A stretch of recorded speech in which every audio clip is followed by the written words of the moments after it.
செவி வழி கதை கேட்க வந்திருக்கும் அன்பு நேயர்களுக்கு இனிய வணக்கங்கள். எழிலன்பு ஆடியோ நாவல்ஸ் சேனலுக்கு உங்களை அன்புடன் வரவேற்கும் நான் உங்கள் பிரீத்தி திலீபன். கதை கேட்போம், காதுகளுக்கு இனிமை சேர்ப்போம். இந்த ஆடியோ நாவல்ஸ் உங்களுக்கு பிடித்திருந்தால் லைக் பண்ணுங்க. உங்கள் கருத்துக்களை கீழே கமெண்ட்ஸ்ல சொல்லுங்க. உங்கள் நண்பர்களுக்கும் ஷேர் பண்ணுங்க. நம்ம சேனலில் தொடர்ந்து கதைகளை கேட்டு மகிழ சப்ஸ்கிரைப் பண்ணுங்க. கூடவே நோட்டிபிகேஷன்ஸ் பெற பெல் பட்டனையும் தட்டி விடுங்க. இப்ப கதை கேட்கலாம் வாங்க. அத்தியாயம் 15. விடாமல் அழைத்து கொண்டு இருந்தது அனலிகாவின் அலைபேசி. அறைக்குள் ஏதோ வேலையாக இருந்த பருதிவேந்தன் தொடர்ந்த அலைபேசி அழைப்பில் எரிச்சலுடன் எழுந்து வந்தான். ஹோய் நர்ஸு, உன் போன் அடிச்சுக்கிட்டே இருக்கு பாரு, போனை எடுக்காம என்ன பண்ற நீ என்று கூடத்தில் நின்று கத்த, அவளோ சமையல் அறையில் எதையோ போட்டு உருட்டி கொண்டு இருந்தாள். போன் பேசிட்டு போய் உன் வேலையை பார்க்க வேண்டியது தானே. நான் உள்ள வேலை பார்த்துக்கிட்டு இருந்தேன். உன் போன் கத்துற கத்துல என்னால வேலையே பார்க்க முடியல. இப்ப வந்து போனை எடுக்க போறியா இல்லையா என்ற அவனின் கத்தலுக்கு நங் என்று பாத்திரம் உருண்ட சத்தம்தான் பதிலாக வந்தது. இவ ஒருத்தி என் மேல இருக்கிற கோபத்தை எல்லாம் பாத்திரம் மேல காட்ட ஆரம்பிச்சுட்டா என்று புலம்பிக் கொண்டே தொலைக்காட்சியின் அருகில் வைத்திருந்த அவளின் அலைபேசியை எடுத்து பார்த்தான். அனலிகாவின் அண்ணன் நிதேஷ் அழைத்து கொண்டு இருந்தான். அனலி, உன் அண்ணன் தான் கூப்பிடுறாரு என்று அவன் குரல் கொடுக்க அவளோ மிக்சியை ஓட விட்டாள். இவ அவளோட அண்ணன் அழைக்கிறார் என்று தெரிந்துதான் போனை எடுக்கலையோ என்று நினைத்து கொண்டே தூக்கம் வராமல் அழும் குழந்தையை போல் சினுங்கி கொண்டு இருந்த அழைப்பிற்கு ஓய்வு கொடுத்து அழைப்பை ஏற்றான். ஹலோ அனலிமா, எப்படி போனை எடுக்க வச்சுட்டேன் பாத்தியா என்று நிதேஷ் வெற்றி குரல் கொடுக்க, சாரி மச்சான், உங்களுக்கு படு தோல்வி. உங்க தங்கை நீங்கன்னு தெரிஞ்சுதான் போனை கத்த விட்டுட்டு கிச்சன்ல பாத்திரத்தை போட்டு உருட்டிட்டு இருக்கா என்று பருதி கேலியாக சொல்ல, இவளோட பெரிய தலைவலியா இருக்கு மாப்பிள்ள. அன்னைக்கு நீங்க ஹாஸ்பிட்டல்ல இருந்து வந்ததுல இருந்து அவளுக்கு தினமும் போன் போடுறேன், எடுக்கவே மாட்டேங்கிறா. 20 நாள் ஆகி போச்சு. அவ கோவம் கொஞ்சம் கூட குறையல. இன்னைக்கு அவளை எப்படியாவது பேச வச்சிடணும்னு நினைச்சுதான் தொடர்ந்து போன் போட்டுட்டு இருந்தேன். அப்பவும் அவ மாலை இறங்கல என்று புலம்பினான். அவளுக்கு இன்னும் கோபம் போகல மச்சான், அதுதான் அப்படி பண்ணிட்டு இருக்கா. அது சரி, என்ன போற போக்குல ஏன் பொண்டாட்டிய தலைவலின்னு சொல்லிட்டீங்க? இதெல்லாம் நல்லால மச்சான் என்று கடிந்து கொண்டான். அந்த பக்கம் நிதேஷ் அமைதியாகி போனான். மச்சான், கோச்சுக்கிட்டீங்களோ? அவன் அமைதியை உணர்ந்து பருதி கேட்க, சாச்ச இல்ல மாப்பிள்ள, உங்க பொண்டாட்டிக்கு நீங்க சப்போர்ட் செய்தது எனக்கு சந்தோஷம்தான் என்றான் உள்ளார்ந்து. அவன் ஏன் அப்படி சொல்கிறான் என்று பருதிக்கும் புரிந்தது. திருமணத்தில் விருப்பமே இல்லாமல் தன் தங்கையை கட்டியவன் என்று தன் மீது நிதேஷிற்கு ஆதங்கம் இருந்தது அவனுக்கு தெரியும். இப்போது தன் மாற்றம் ஒரு அண்ணனாக அவனுக்கு எப்படி இருக்கும் என்று புரிந்தது. அதை விடுங்க மச்சான், இப்ப போனை உங்க தங்கச்சி கிட்ட கொடுக்கவா என்று பேச்சை மாற்றினான். நீங்க கொடுத்தாலும் பேச மாட்டா மாப்பிள என்று தங்கையை நன்றாக அறிந்தவனாக அவன் சொல்ல, அப்போ என்ன விஷயம்னு என்கிட்ட சொல்லுங்க, நான் அவகிட்ட சொல்லிடுறேன் என்றான் பருதி. அம்மா தான் அவளை பார்க்கணும்னு சொன்னாங்க மாப்பிள. வேலையை விட்டு வரும்போது வாரத்துக்கு ஒரு முறையாவது எட்டி பார்த்துட்டு போவா. இப்ப வரவே இல்லை, போனும் பண்ணலன்னா அம்மா ஒரே புலம்பல். நாம போய் பார்த்துட்டு வருவோம்னு சொன்னா அவ நம்ம வீட்டுக்கு வரமாட்டேன்னு கோச்சிக்கிட்டு போனா. இப்ப நாம போக ஆரம்பிச்சா அவ இங்க வராமலே போயிடுவான்னு பயமா இருக்குன்னு புலம்புறாங்க. அதான் முடிஞ்சா அவளை ஒரு முறை வந்து போக சொல்லுவோம்னு பார்த்தேன் என்றான். அவளுக்கு வேலையே சரியா இருக்க மச்சான். நானும் லீவ் போட்டதால வேலை பிஸியா போகுது. நான் சொல்லி பாக்குறேன், வரலன்னு பிடிவாதம் பிடிச்சா வீக்கெண்ட் அப்போ நானே குண்டு கட்டா தூக்கிட்டு வந்துடுறேன் என்றான். வாங்க மாப்பிள்ள, 2 நாள் இருப்பது போல வாங்க என்று அழைப்பு விடுத்து விட்டு வைத்தான். நிதேஷிடம் பேசி முடித்துவிட்டு நேராக சமையலறைக்கு சென்றான். ஏண்டி, உன் அண்ணா போன் போட்டா எடுத்து பேச வேண்டியது தானே, அப்படி என்ன பிடிவாதம் உனக்கு என்று பாத்திரம் கழுவி கொண்டு இருந்தவளின் தோளை பிடித்து கேட்டான். அவன் கையை தட்டி விட்டவள், யார் கூட பேசணும் பேசக்கூடாதுன்னு எனக்கு தெரியும் என்று சிடுசிடுத்தாள். உனக்கு எவ்வளவு கோபம் வரும்னு இப்பதான் எனக்கு தெரியுது. என் மேல இருக்கிற கோபத்தை என்கிட்ட காட்டணும் தானே, அதை விட்டுட்டு ஏன் உன் அம்மா அண்ணா மேல காட்டிட்டு இருக்க என்று கேட்டான். யார் மேல எனக்கு கோபமோ அவங்க மேலதான் என் கோபத்தை காட்ட முடியும். மாத்தி மாத்தி கோபத்தை காட்ட நான் என்ன லூசா என்று கடுப்புடன் கேட்டாள். அவங்க என்ன தவறு செய்தாங்கன்னு உனக்கு இவ்வளவு கோபம் வருது? புருஷன் கூட போய் வாழும் வழிய பாருன்னு உன் நல்லதுக்கு தானே சொன்னாங்க. அதுக்கு போய் இவ்வளவு கோபம் வரலாமா? நீங்க ஏன் சொல்ல மாட்டீங்க? அவங்க உங்களுக்கு சாதகமா பேசினாங்க தானே, இதுவும் சொல்வீங்க இன்னமும் சொல்வீங்க என்றவளின் கோபம் கூடிக்கொண்டு தான் போனதே தவிர சற்றும் குறையவில்லை. கோல்டி நர்ஸு, எதுக்கு இவ்வளவு டென்ஷன் ஆகுற? நீ இவ்வளவு கோவப்படுவது உனக்கு மட்டுமில்லை, உன் வயிற்றில் இருக்கும் நம்ம பிள்ளைக்கும் நல்லதில்லை. ஒழுங்கா கோபத்தை குறைச்சிட்டு சந்தோஷமா இருக்க பாரு என்றான். வெடுக்கென்று அவன் புறம் திரும்பியவள், இப்ப நான் சந்தோஷமா இல்லைன்னு உங்ககிட்ட சொன்னனா? நான் ரொம்ப சந்தோஷமா தான் இருக்கேன் என்று வாயை இழுத்து காட்டினாள். அதை பார்த்து அவனுக்கு சிரிப்பு வந்தது. அவள் கன்னத்தில் கையை வைத்து ஆட்டியவன், சந்தோஷமா இருக்கேன்னு சந்தோஷமே இல்லாம சொல்ற பாரு, நீ தனி பீஸ் தாண்டி என்று கொஞ்சினான். ஆமா, நான் தனி பீஸ் தான். அதனாலதான் டிவோர்ஸ் வேணும்னு கேட்ட பிறகும் சொரணை கேட்டு போய் இங்க உட்காந்துருக்கேன். நான் பிறந்து வளர்ந்த வீட்டுக்கும் போக முடியல. எனக்கு இப்ப வேற போக்கிடம் இல்ல. அந்த திமிரு தானே உங்களுக்கு என்று அவள் வெடுக்கென்று கேட்டதும் அவன் முகம் மாறியது. இப்ப ஏன் நீ திரும்ப டிவோர்ஸ்னு ஆரம்பிக்கிற? அதெல்லாம் என்னை மிரட்ட நீ போட்ட நாடகம் தானே. அந்த சீன் எல்லாம் முடிஞ்சிருச்சு. இனி அதை பத்தி பேசாத என்றவனின் குரலில் லேசான நடுக்கம். அதை உணராமல், நான் சொன்னேன் நான் நாடகம்னு? நீங்களா நினைச்சா அதுக்கு நான் பொறுப்பில்ல. உங்க கூட வாழ பிடிக்காம தானே டிவோர்ஸ் கேட்டேன். அதை கொடுத்தா நான் வாங்கிட்டு போயிட்டே இருப்பேன் என்றவளின் குரலில் கோபம் கொப்பளித்தது. போயிடுவியா போயிடுவியா என்று மீண்டும் மீண்டும் கேட்டவன் அவளை இழுத்து இறுக அணைத்து கொண்டான். என்னை விட்டு நீ எங்கேயும் போக முடியாது. நான் விட மாட்டேன். என்னை விட்டு எப்படி போவேன்னு சொல்வ நீ? அதெல்லாம் கூடாது.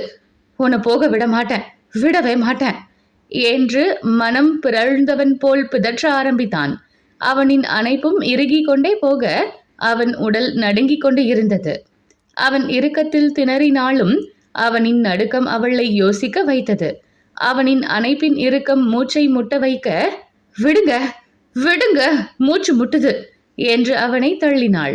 விலகியவன் அதே வேகத்தில் அவளின் தோலை பிடித்து குலுக்கி, ஏண்டி, ஏன் என்னைய விட்டு போறேன்னு சொல்ற? நீ என்னைய விட்டு போனா நான் உயிரோடவே இருக்க மாட்டேன்.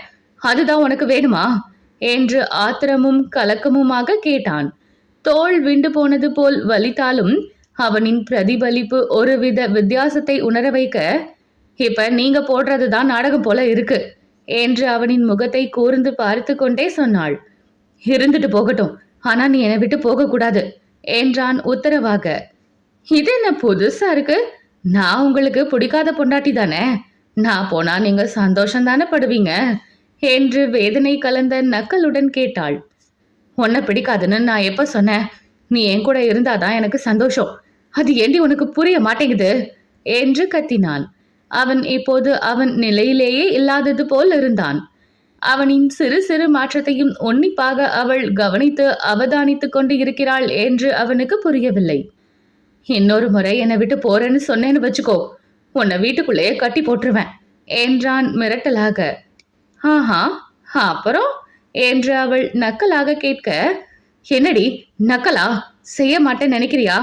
கட்டி போடுறேன் பாக்குறியா என்றவன் மீண்டும் அவளை இழுத்து இறுக அணைத்து கொண்டான். என கட்டிக்க இது ஒரு சாக்கு. தள்ளி போங்க, கட்டி போடுற ஆளை பாரு என்று அவனை விலக்கி விட்டாள். என்னைய என்ன வேணும்னாலும் சொல்லு, திட்டு, ஆனா என்னை விட்டு போறேன்னு மட்டும் சொல்லாத என்று அதட்டல் உருட்டலை விட்டு கெஞ்சலாக சொன்னான். அவனுக்கு அவள் எந்த பதிலும் உரைக்காமல் அவள் பார்வை கணவனை ஆராய்ச்சி செய்து கொண்டு இருந்தது. அவனோ பதிலை எதிர்பார்த்து மனைவியின் முகத்தையே ஏக்கமாக பார்த்து கொண்டு இருந்தான். அவனின் அந்த பார்வை அவளை தாக்க பட்டென்று திரும்பி பாத்திரத்தை கையில் எடுத்தவள், எனக்கு வேலை இருக்கு, இடத்த காலி பண்ணுங்க என்று விரட்டினாள். அதே நேரம் அவனின் கைபேசி அழைப்பு சத்தம் கேட்க, நல்லா ஞாபகம் வச்சுக்கோ, என்னை விட்டு போக கூடாது என்று மீண்டும் ஒரு முறை சொல்லிய பிறகே அங்கிருந்து நகர்ந்தான் பருதிவேந்தன். கை தன் போக்கில் வேலை செய்து கொண்டு இருந்தாலும் அனலிகாவின் மனமோ முற்றிலும் குழம்பி போயிருந்தது. கடந்த சில நாட்களாக கணவனிடம் தெரியும் மாற்றமும் அவ்வப்போது அவன் பேசும் முறையும் அவளுக்கு புரியாத புதிராகவே இருந்தது. ஏன் இப்படி மாறி போனான் என்ற காரணம் மட்டும் அவளுக்கு பிடிபடவே இல்லை. அதை எப்படி அறிந்து கொள்வது என்ற யோசனைதான் அவளுக்குள் சதா ஓடிக்கொண்டே இருந்தது. எப்போதும் அவள் சிந்தனையை அவளின் கணவன் நன்றாகவே தூண்டிவிட்டு இருந்தான். மறுநாள் அவளுக்கு பகல் பொழுது வேலையாக இருக்க பேருந்தில் செல்ல கிளம்பிக் கொண்டு இருந்தவளை தானே சென்று விடுவதாக சொல்லி அழைத்து போனான் பருதிவேந்தன். இப்போதெல்லாம் பெரும்பாலும் மருத்துவமனையில் மனைவியை விடுவதும் அழைத்து வருவதையும் தன் வேலையாக மாற்றிக்கொண்டு இருந்தான் அவன். அவள் வழக்கம் போல் பேருந்தில் சென்று கொள்கிறேன் என்றாலும் விடமாட்டான். ஏனோ அவளை தன் பாதுகாப்பிலேயே வைத்துக் கொள்வது போல்தான் இருந்தது அவன் செய்கை. இது நல்லதற்கா கெட்டதற்கா என்று அவளுக்கு புரியவில்லை. உள்ளூர மனம் குழம்பி கிடந்தாலும் கணவனின் இந்த மாற்றம் மனத்தின் ஒரு மூலையில் இனிக்கவே செய்தது. ஆனால் அதை வெளியே அவள் சிறிதும் காட்டிக்கொள்ளவில்லை. மருத்துவமனை வந்ததும் மனைவியை இறக்கிவிட்டதும் உடனே கிளம்பாமல் அவன் இருக்க, அதை உணராமல் வண்டியை நிறுத்தியதும் வேலைக்கு நேரமாகிவிட்டது என்று விரைந்து உள்ளே சென்று விட்டாள் அனலிகா. அன்று மதியம் உணவு நேரத்திற்காக ஒரு வார்டில் வேலையை முடித்துவிட்டு அனலிகா வெளியே வந்தபோது எதிரே ஒரு செவிலி வர அவரை பார்த்து சிநேக புன்னகையுடன் அவள் கடக்க முயன்ற போது, ஹலோ அனலிகா சிஸ்டர் என்று அவளை நிறுத்தினார் அவர். ஹாய் தேவிகா, என்ன இந்த பக்கம், யாரையும் பார்க்க வந்தீங்களா என்று நின்று கேட்டாள் அனலிகா. தேவி புறநோயாளிகள் பிரிவில்தான் செவிலியராக இருந்தார். அதனால் வார்டு பக்கம் அவர் அதிகம் வரமாட்டார் என்பதனால் விசாரித்தாள். ஆமாப்பா, என் மாமியார் வழி சொந்தக்காரர் ஒருத்தர் நேத்துதான் இங்க அட்மிட் ஆனாரு. அதான் இந்த நேரத்துல பார்த்துட்டு போவோம்னு வந்தேன்.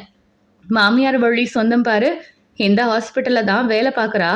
ஆனா ஒரு எட்டு கூட வந்து பார்க்கலன்னு போட்டு கொடுத்துருவாங்க. அப்புறம் என் மாமியார் ஏன் தலைய போட்டு உருட்டும். ஒரு எட்டு பார்த்துட்டு போயிட்டா ஏன் தலை தப்பிச்சுது என்று சொந்த கதையை சொல்லவும் மென்மையாக மட்டும் சிரித்து கொண்டாள் அனலிகா. நான் பாரு, உன்னை நிறுத்தி வச்சு என்னென்னவோ பேசிட்டு இருக்கேன். நீ சாப்பிட போகலையா என்று கேட்டார். அதுக்கு தான் போயிட்டு இருக்கேன்க்கா, நான் கிளம்பட்டுமா? நீங்க போய் உங்க சொந்தக்காரங்களை பாருங்க என்று நகர போனவளை மீண்டும் நிறுத்தினார். அட இரு அனலிகா, உன்கிட்ட உன்னை கேட்கதான் நிறுத்தினேன். உன் வீட்டுக்காரருக்கு எதுவும் உடம்பு சரியில்லையா என்ன என்று கேட்க, இல்லையேக்கா, நல்லா இருக்காரே, ஏன் கேக்குறீங்க என்று குழப்பத்துடன் கேட்டாள். ஓ, ஆனா காலையில அவுட் பேஷண்ட் வார்ட் பக்கம் உன் ஹஸ்பண்டை பார்த்தேன். முதல்ல ஒன்னதான் பார்க்க வந்திருப்பாரு போல நினைச்சேன். ஆனா டாக்டருக்காக வெயிட் பண்ணிட்டு இருந்தாரு என்றதும் என்னவோ என்று அதிர்ந்தவள், எந்த டாக்டரை பார்க்க வந்தாருக்கா என்று வேகமாக விசாரித்தாள்.